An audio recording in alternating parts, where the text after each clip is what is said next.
Welcome back to another technical deep dive here in the debug zone.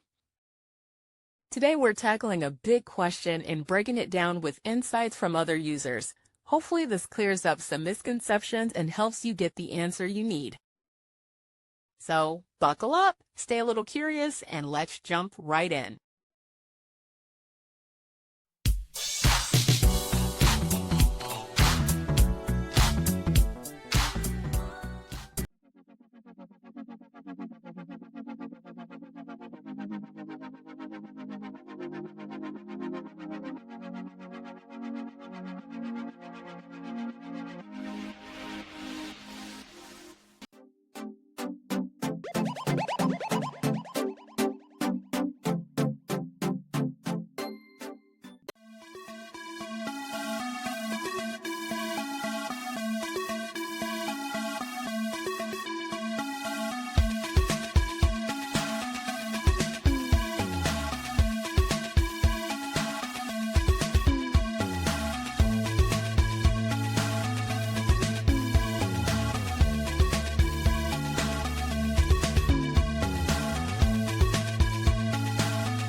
And that's a wrap.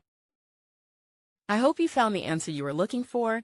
If you did, take a second to hit that subscribe button. It really helps out. And let me know in the comments which solution worked best for you.